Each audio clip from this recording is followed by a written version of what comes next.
السلام علیکم۔ حالیہ دنوں میں WHO نے یعنی ورلڈ ہیلتھ آرگنائزیشن نے پاکستان میں بہت زیادہ اور بیجا اینٹی بایوٹکس کے استعمال پہ کنسرن اور پریشانی کا اظہار کیا ہے۔ WHO کی اس رپورٹ سے کیا مراد ہے؟ اس سے مطلب ہے کہ اگر ہمارے معاشرے میں یا کسی بھی معاشرے میں اینٹی بایوٹکس بہت زیادہ استعمال ہوتی ہیں، یعنی ایسے انفیکشنز کے لیے بھی جہاں اینٹی بایوٹکس کی ضرورت نہیں ہے وہاں بھی اینٹی بایوٹکس یوز ہوں گی، تو ہوگا کیا؟ ہوگا یہ کہ آہستہ آہستہ سے جراثیم اس اینٹی بایوٹک کے لیے ریزسٹ کرتے جائیں گے، یعنی جراثیموں پہ وہ دوائی بے اثر ہونے لگے گی، اور ایٹ دا اینڈ کیا ہوگا؟ جیسے ہم نے ریسنٹلی دیکھا ہے کہ ٹائیفائڈ کا وہ جراثیم جس پہ عام روایتی دوائیں کام نہیں کر رہی اور ہمیں بہت پیچیدہ طریقے سے اس کا علاج کرنا پڑ رہا ہے، اس کے ساتھ ساتھ MDR multi drug resistant TB جیسے مسائل کا ہم سامنا کر رہے ہیں۔ ہمارے پاس اس طرح کے کیسز کو ٹریٹ کرنے کے لیے بہت کم آپشنز بچے ہیں اور بہت مشکل سے ایسے مریضوں کا علاج ہو پاتا ہے۔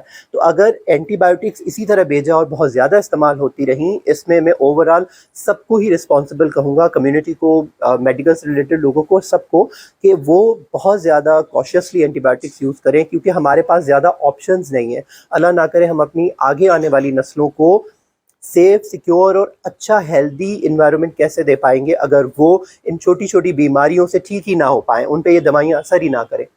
تو ایک بہت سیریس اور الارمنگ چیز ہے کہ یہی وقت ہے کہ بہت سارے ایسے نزلہ زکام کے کیسز جن میں کسی اینٹی بایوٹک کی ضرورت نہیں ہوتی، دانے والا بخار، میزلز، ان میں اینٹی بایوٹک کی ضرورت نہیں ہوتی، انلیس کہ کوئی ڈاکٹر اسس کرے جس کو ضرورت لگے سیکنڈری انفیکشن کے لیے یا کسی بھی چیز کے لیے اینٹی بایوٹک کی، تو وہ سٹارٹ کرے۔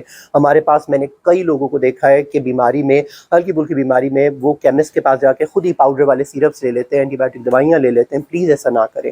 بہت سارے لوگوں کو یہ سمجھ ہی نہیں ہے کہ ایریتھرومائسن بھی اینٹی بایوٹک ہے، صرف گلے کے درد کے لیے بروفن کی طرح کام نہیں کرتی۔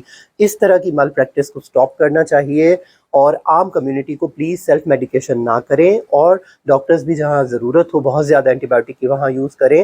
سب مل جل کے جب ہم اگلے آنے والی نسلوں کے لیے اچھا ماحول بنائیں گے تبھی وہ سیف اور سیکیور رہ پائیں گی۔ اپنا اور اپنے پیاروں کا خوب خیال رکھیں۔ اللہ حافظ۔